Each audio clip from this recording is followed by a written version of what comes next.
Hey guys, this will be video 3 for the early 50s Goldtop Les Paul replica using Stuart McDonald templates. And for the most part, I didn't have to use any templates since the last video, but did a ton of design work and route out and relief work and all that jazz, which is obvious. And we'll talk about that in a little while. But I want to pretty much come right out of the gate and go ahead and do a tap tone analysis for the record, and then we'll do a weight and balance assessment, and then I'm going to talk about, when I talk about balance, I've got an item over here. I'm going to show you how it wasn't planned, but it ended up being almost perfectly balanced from a center of gravity standpoint. So that's a pretty cool item in itself. It's not super light, but man, it's not heavy at all. And if anything, it feels a little bit lighter than the 55 replica that I built a few months back, probably by about close to almost a pound, if not 3/4 of a pound. So anyway, let me do the tap tone analysis, and then we'll get that behind us because that's the most annoying part. So if you have your earbuds in, either turn the volume down or remove them. But nonetheless, and I'm going to tap fairly hard, so it's going to be fairly piercing. And the cool thing is the going straight to the finish line, you're going to find that it has remained very bright in the locations that I so wanted it to remain bright, which would be where the tailpiece location studs are, and the bridge stud locations are. So I was able to maintain a very solid core center line, yet once I got down here, I was able to open up and relieve everything. So 3, 2, 1, guys ready?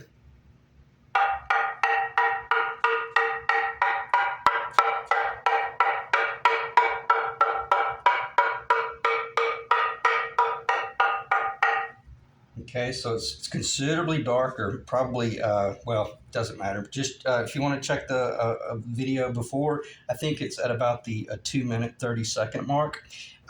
Considerably darker, not muddy, but darker. All right, now listen how bright this is. This is nice. Tell you what, let me hit some of the dark tones, and then I'm going to come over to the middle.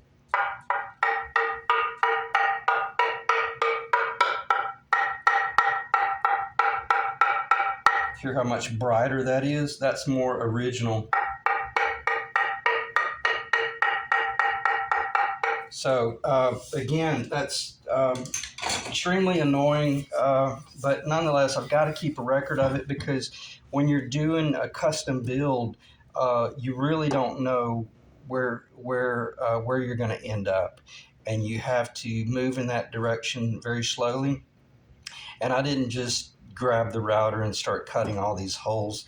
I spent about 2 or 3 hours last night doing those two, ever so slowly working my way to the target, and then didn't do these up here until today, because as I was doing the route work and the relief work, I was measuring the weight, doing the tap tone analysis, making certain that nothing crazy happened. And did it sound better before I removed these up here? It sounded more like a Les Paul. Okay, so once I removed these up here, it got much darker, which is okay. I'm perfectly okay with that, because it was still insanely heavy before I would leave these up here. And before I forget, the back wall right here, that area right there, and that area right there is almost 9/16 of an inch thick. This area right here is right at a 1/2 inch thick. So I say that to say this. The cool thing about that is this cavity here is almost an opposite, a mirror reflection of what's going on here. And the fact that this is in the center, and then these are near identical, these are near identical, and then you got that opening up there, and then the cutaway. Where I'm going this is, I'm going to show you in a little while, this guitar, the body's almost perfectly balanced this way, as well as it has, if I forget, the balance point on on the perpendicular to the center line is right here. So where I'm holding it with my hand, you can see uh, and I'm letting my fingers come in a little bit tighter. This body's got an incredible balance to it. So if that answers your question, Steve, no, it doesn't. It's not going to get headstock heavy at all, and you could relieve a ton of weight down here and still be fine. So anyway, it turned out really good. Let me. I'm going to pause for a second because I got to clear my throat, and then I'll be right back. Sorry. Okay. I've been doing a lot of routing, and that mahogany dust, even if you have a vac system, it's brutal on your sinuses, and then you don't realize how congested you are until you start talking. So, anyway, let's talk about weight analysis, and then that way I can get this off the table as well, and it's considerably lighter. I haven't done any engineering though to gauge what the guitar is going to end up weighing, but it's clearly going to be right at probably about 9 pounds. I'm just guessing right now. All right, we're going to start out with pounds first. Let me see if that's in the camera. Oh, barely. Should be okay.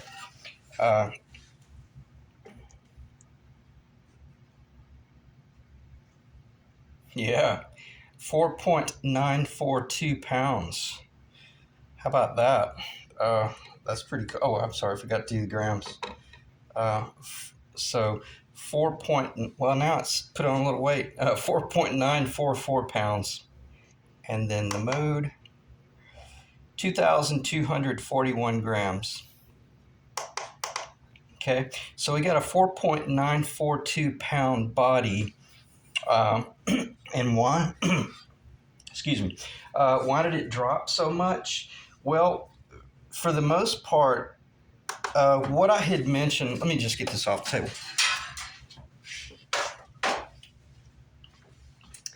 The assessment I had made about, the fact that the body is extremely dense, once we do start relieving material, then that really heavy material is going to make a huge difference.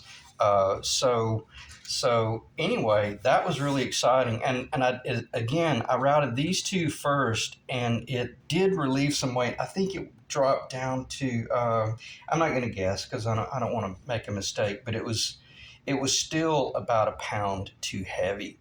And it felt good, but by the time you loaded it up, it would have been just, way too heavy still. So nonetheless, once I relieved this area here, these 4 locations right here got us down to under 5 pounds. And the cool thing about it is, now this is pretty close to the finished guitar. So one thing you have to keep in mind, is that some people might think, that's too light. That's too light for a Les Paul. It hasn't got the cap yet. And another thing that I did do, I changed gears a little bit, and I machined the whole top of the guitar off. And I took a whole 1/8 of an inch off the top of the guitar to get it down lower, so that when I do my cap, I don't have to worry about anything being too thin. Okay, so I think that I feel so much better by taking it down, and I took it down to 1 7/8 of an inch.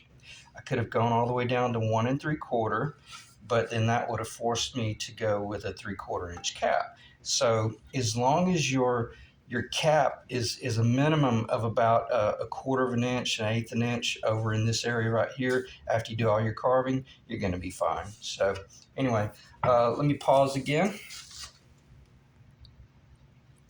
Okay, so anyway, by doing that, I've still got enough material. If I elect to go with the Honduran mahogany cap, I've got plenty of material to make up for that 1/8 of an inch that I took off. I hope that makes sense, because keep in mind the traditional Les Paul is 1 3/4. Well, you can see that pencil line right there. That would have been the bottom. That's 1 3/4 from this edge here to that pencil line, if you can see it. I don't know. Sometimes it shows in the camera, sometimes it doesn't. But Anyway, I'm really happy with that, and I just am, because it's going to keep me from having to do any sort of plate work in here and epoxy fill in and all that type jazz. That way, when I put my cap on, I've actually got some maple as well. If Eric decides, and I hadn't talked to him since it's Christmas, but Eric might decide to go with a maple cap, because I've got maple as well as the mahogany as well, and I'll need to give him some more information as to what we can expect from a tonal standpoint. So, anyway, at this point, all right, let me check. I don't have a list because I was just going to kind of barrel through this. So let me check the time. We're at 10 minutes. I'm going to keep this video well under 20 minutes. It's going to be pretty casual and pretty just general. So let's do this. I've got a small strip of mahogany here that is that's not even, it might be a quarter of an inch thick, but I'm going to show you what I'm talking about from a standpoint of verifying the balance, and I'm gonna do the best I can to get this in the camera, but I think I've erased my. I'm looking at the pencil line on the back. That's amazing. Okay, so let's see if that's in the camera. You don't see that every day. So as far as balance, that's pretty incredible. Keeping in mind that little stick is barely even. I don't think it's a quarter of an inch. It's under a quarter of an inch. So that's pretty cool, and it clarifies the fact. And again, I've already made the statement. It's visually obvious that it's symmetrical, but nonetheless, that's a good feeling. Now, once it gets loaded up with the control cavity and all that stuff, it'll get a little bit treble bout or lower bout heavy, which is fine, which is no big deal. Now and what I'm going to do, I'm going to exaggerate. Obviously, it's tail heavy right there, and then it's still tail heavy right there, and then you still have weight here, and this is where it begins to start floating. Okay, and that is I'm stepping back. Basically, here's a pickup ring. This will help you see where if it was a humbucker pickup.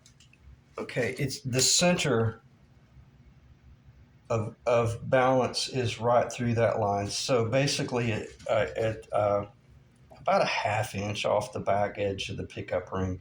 So that's pretty cool. As far as if you're thinking about your strap connecting here and then connecting here. In other words, it's not way neck heavy, headstock heavy, or the center of gravity or the center of balance didn't move way up here, if that makes sense. So, okay, a lot of information there, but it's kind of just what did I call it once? Mechanical common sense. And then the next thing you want to do at this point, because I'm getting ready to seal this interior, but you kind of want to. I'm gonna take a wet cloth here, and I'm gonna give it a little bit of a bath, and because I want to see what the wood's gonna do. And now I've already done this a little bit, but not since I did some sanding work on it. And I always knew this body was going to have an insane amount of figure and crazy chatoyancy going on, which is pretty insane. But nonetheless, that's Honduran mahogany. And this gives you an idea of if you were going to, build a guitar that is clear coat. At this point, you could start looking at your wood and you could start asking yourself, okay, is there anything weird with the wood, or is there anything crazy about it that I might want to consider maybe I don't like that much figure, and it's just kind of wild and crazy. And if that's the case, this might be a candidate for going. If you didn't like all that figure, this would be a good candidate for going with the real dark stain that they did on some of the guitars. But nonetheless, and keep in mind, this is water, and water looks totally different compared to once you start putting your lacquers or shellac, stuff like that, according to what you do to finish it out. But also, I just want to kind of wash it and get a feel for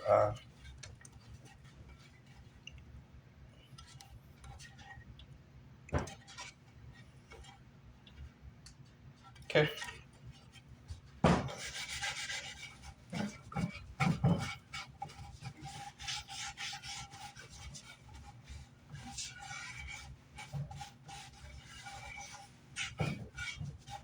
All right, crazy figure, a lot of figure, probably for my taste, probably too much figure. I'll probably will go fairly dark on this one, so. But that'll be cool because it'll have that vintage, really dark look. So now it's all blotchy, it looks rough. So maybe it'll dry out here pretty quickly. And unfortunately, I am human, so when I was surfacing this top, taking off that 1/8 of an inch, I got my surfacing bit just, well, there it is. It's about a 32nd of an inch too low, and I went into it, and then I had to do a little patch there. But it is what it is, no big deal. All right, let me check the time. Probably will end the video right there, if not very soon, because there's really not a lot left to talk about. And I'm getting ready. I just wanted to do this video, even though it was Christmas. I wanted to do this because there's a strong possibility that tomorrow I will already be working on getting the top glued on. I haven't decided, and I'm not sure when I'm going to do the next video. So I just want to do that weight analysis, the tap tone analysis, and then prepare to move forward with getting ready to glue the top on, because I think that should make enough sense about my reasoning for why I went ahead and cut that down to 1 7/8 of an inch, so that when I put my cap on there, I won't have to worry about anything getting too thin. So I appreciate you guys staying in the ring, and if anything, I hope you guys had a great Christmas, and I'll see you next week. Thanks.